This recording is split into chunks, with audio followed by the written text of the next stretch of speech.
pero hay una serie de otras cosas asociadas que te pueden ayudar a interpretar por qué una pareja. Como por ejemplo lo que tú dijiste, con qué frecuencia tienen relaciones, saben cuándo es el periodo fértil, y de repente hay parejas que no lo saben. Es, es bastante frecuente de que una pareja te diga es que nosotros tenemos relaciones porque queremos tener guagua cuando mi mujer ovula. Es que resulta que después de la ovulación deja de ser fértil la mujer. El periodo fértil de la mujer es antes que ovula. Ese tipo de cosas son importantes de conocer, ¿verdad?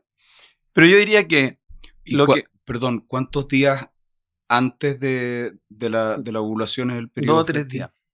Ya.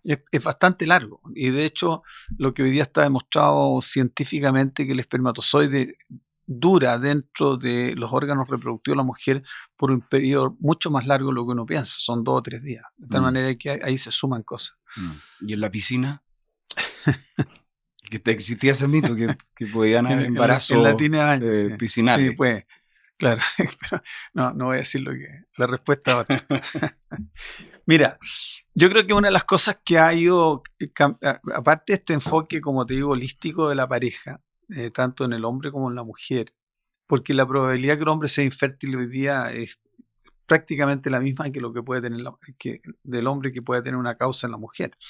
De Pero tal así manera que tanto, sí, por lo ¿sí? menos un 30% de las causas de infertilidad son de Mm, causa masculina, pero yo te diría que lo que más llama la atención en el tiempo que uno ha trabajado en este tema es que las cosas se combinan. Un pequeño factor en el hombre con un pequeño factor en la mujer pueden entre los dos producir una infertilidad. Ahora, ¿qué es lo que ha hecho hoy día la ciencia y la medicina reproductiva? Es poder tratar de poder investigar. Y hoy día la tecnología te permite a ti investigar y llegar con una mejor precisión a cuál es la razón por la cual el ciclo reproductivo no está funcionando y hay esta enfermedad que significa infertilidad. De tal manera que si tú hoy día de alguna manera haces una observación del ciclo reproductivo en el hombre y en la mujer, e investigas realmente cómo es desde el punto de vista biológico, te puedes reconocer muchas cosas que están ocurriendo. De cosas súper simples hasta cosas más complejas. mm, Y hoy día yo creo que lo interesante es que la tecnología ha desarrollado tratamientos que hacen que eh, hoy día la probabilidad de resolver el tema es muchísimo más grande de lo que antes podíamos mm, hacer. mm. Y sobre todo que las parejas hoy día han reducido el número de hijos que quieren tener en familia. Hoy día en el promedio de una mujer, de un hombre de unos 30, 35 años, te dicen queremos tener 1 o 2 niños. Y lo que te dicen es queremos tener 1 o 2 niños sanos. Y Mm, a eso es lo que hoy día está atendiendo la medicina reproductiva. Es mm, cómo tú puedes de alguna manera ayudar a la pareja a que logre eso que ellos quieren. mm. ¿Y ahí qué es lo que veías tú más antes en términos de cantidad de hijos? Porque claro, ahora te dicen 1 o 2 niños sanos y que, bueno, evidente que ha habido un cambio también.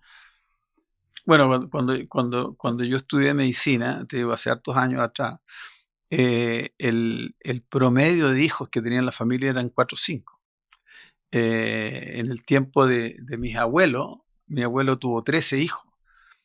Hoy día ha ido cambiando socialmente la constitución de la familia porque hoy día hay una serie de otros factores Mm, socioantropológicos que están influyendo, sociales, económicos, etcétera, etcétera, mm, como para definir el tamaño de la familia. mm, Y además hay otra cosa que sigo agregando desde el punto de vista sociológico y es que hoy día están optando por crecer en familia con hijos otras situaciones de estructura familiar que antes no existían. Antes era la estructura clásica, un hombre con una mujer.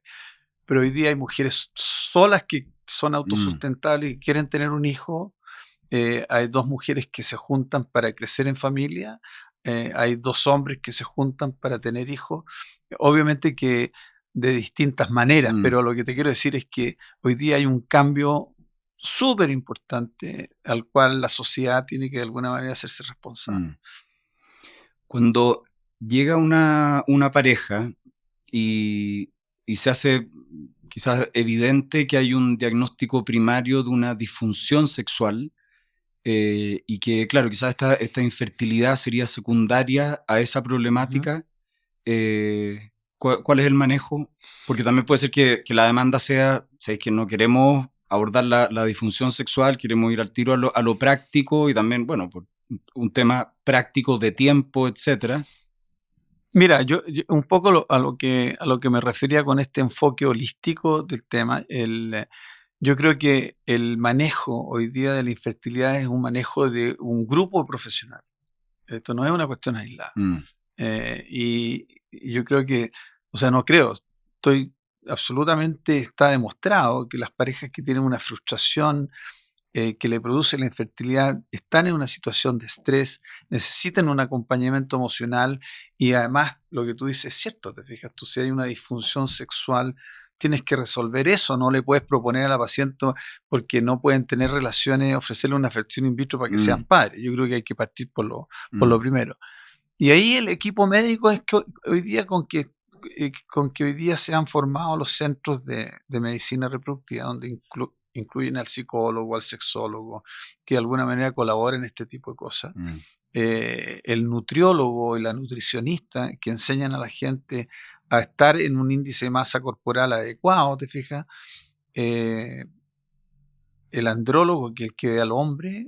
O sea, hay un conjunto, ¿te fijas? Hay un equipo médico profesional, por decirlo así, que es el que tiene que estar detrás de eso, porque en eso tú puedes ser exitoso en lograr resolver este tema. Y han aparecido otras.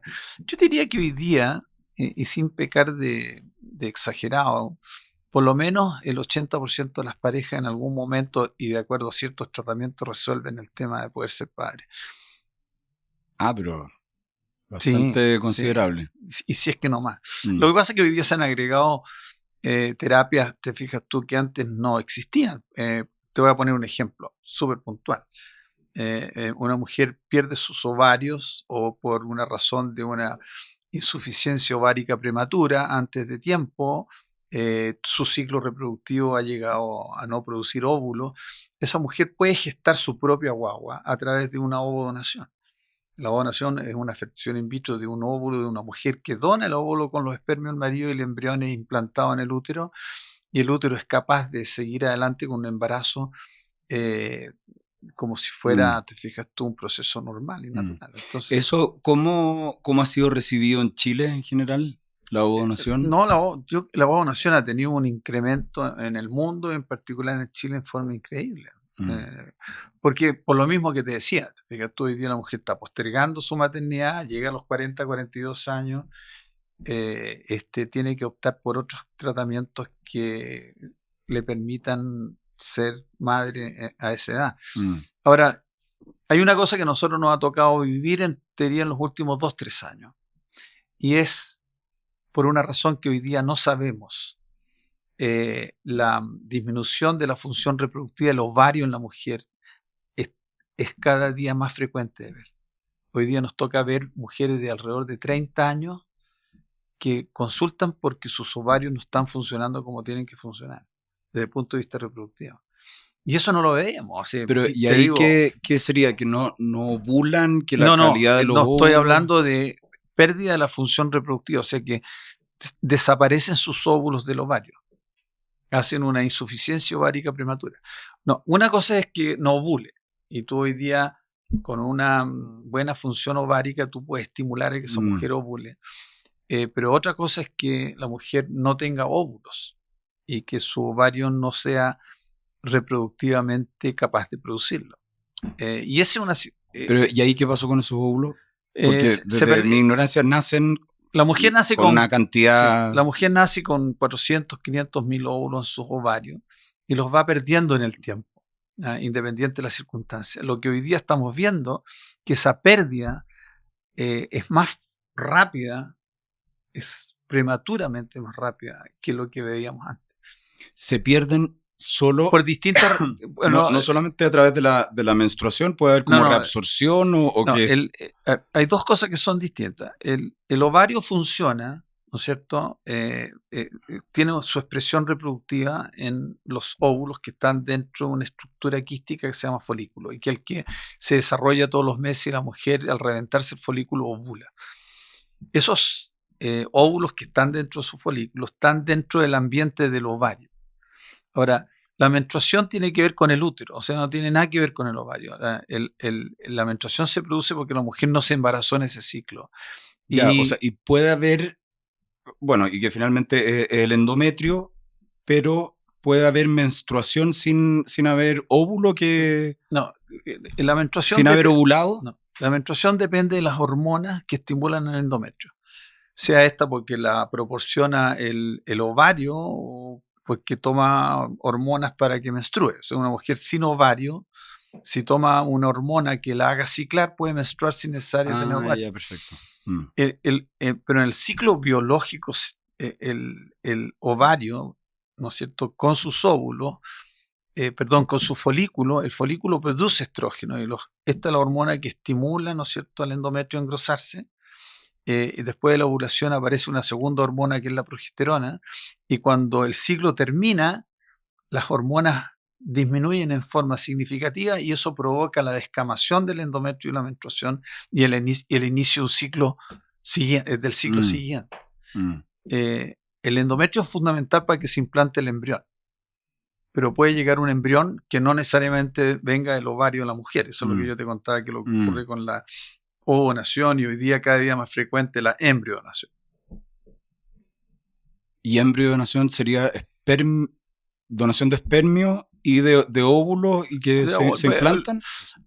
Hoy día lo que está pasando en el mundo de la medicina reproductiva moderna es que se están dando dos circunstancias. Uno, lo que yo te decía, hay parejas que tienen tanto un problema espermático severo como una insuficiencia reproductiva ovárica y por lo tanto se benefician de una donación de óvulos y espermatozoides.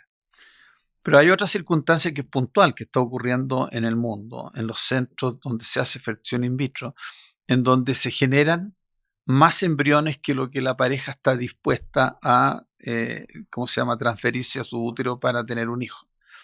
Esas parejas hoy día tienen los embriones criopreservados y un porcentaje importante de ellas pueden donar esos embriones a otra pareja para que puedan gestar su guagua, te fijas tú, pero ya el embrión formado. Perfecto. Eso es un tema que hoy día está empezando a ocurrir en todas partes del mundo y es un tema que de alguna manera hay que proyectar en una solución futura. Oye, me quedo dando vuelta lo del 80% de efectividad y también la importancia de esta aproximación integral, porque a mí me ha tocado ver, y me imagino que a ti te ha tocado ver mucho más de repente parejas que han ido como dando bote, quizás también porque ha sido una aproximación muy parcializada, entonces como que bueno, vemos esto primero, después si no resulta vemos esto y van dando bote y también son tratamientos que no son baratos y que implican un costo también emocional, además del costo económico. Entonces me parece súper importante lo que tú planteas, que sea esta aproximación integral y que incluso tú hablas de nutrióloga, nutriólogo, me imagino que han sido especialidades que se han ido integrando con el tiempo. Yo creo que tú has tocado un tema que es súper importante y tiene que ver fundamentalmente cómo tú exploras el ciclo reproductivo tanto en el hombre como en la mujer y llegas a un diagnóstico de situación. Eso es lo importante. O sea, tú no puedes explorar el ciclo reproductivo en forma parcial, porque si no pierdes mucho tiempo finalmente para encontrar una solución.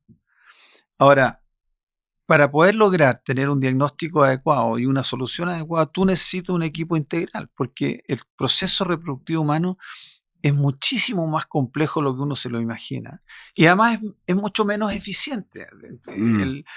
Lo mismo que estábamos hablando, te fijas, tú tienes que esperar un año para pensar que puedes tener una dificultad. Es porque la mujer tiene ciclos de una vez al mes, porque cuando se produce la fecundación del óvulo, no todos los embriones que se forman son normales, porque no siempre en ese ciclo el endometrio implanta el embrión, etc. El ciclo reproductivo es poco eficiente. Y de hecho, por ejemplo, en la circunstancia natural, la probabilidad de que una pareja inicie una gestación en un ciclo no es más de un 18, un 20%. Por eso es que se dice, necesariamente tienen que tener varios ciclos antes. Ahora, cuando el tiempo pasa y por distintas circunstancias tú hay una dificultad, ahí la probabilidad de un embarazo por cada ciclo que lo intentan baja un 1%, un 2%. Y ahí es donde está la ciencia para decir por qué eso está ocurriendo. Ahora, hoy día la ciencia va desde un estudio de un ciclo espontáneo, como ovula la mujer y un espermiograma de un hombre, hasta poder conocer en casos específicos cómo está ocurriendo la fecundación y el desarrollo de los embriones. Y hoy día se ha agregado el estudio genético de los embriones, de tal manera que tú puedes hoy día saber si una pareja, su dificultad está porque está generando embriones que son cromosómicamente o genéticamente alterados. En general, ¿el examen genético se hace previo o post? No, hoy día cuando tú quieres estudiar los cromosomas de un embrión lo haces antes de la implantación. O sea, tú tienes en una fecundación in vitro, generas embriones, estudias en las células del embrión en desarrollo, estudias los cromosomas. Puedes en algunos casos, cuando hay antecedentes hereditarios de algún gen alterado, lo puedes estudiar en el embrión y puedes decir con cierta certeza si el embrión viene cromosómicamente normal o no tiene ese gen alterado.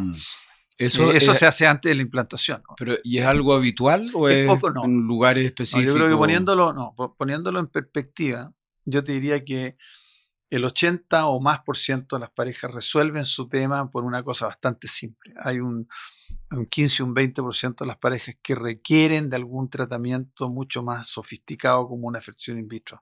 Y de esos, los que realmente requieren estudio embrionario es un porcentaje más bajo. Ya, y ahí tú hablaste, un 80% resuelve de cierta forma, después dijiste un tratamiento más complejo, fertilización in vitro. Hay como un estándar, como primera línea de tratamiento, vamos a hacer, no tengo idea, en términos generales, me imagino que cada caso es particular, pero algo que se pueda generalizar como primera línea de tratamiento, segunda, etcétera. La solución terapéutica del tratamiento va a depender del diagnóstico.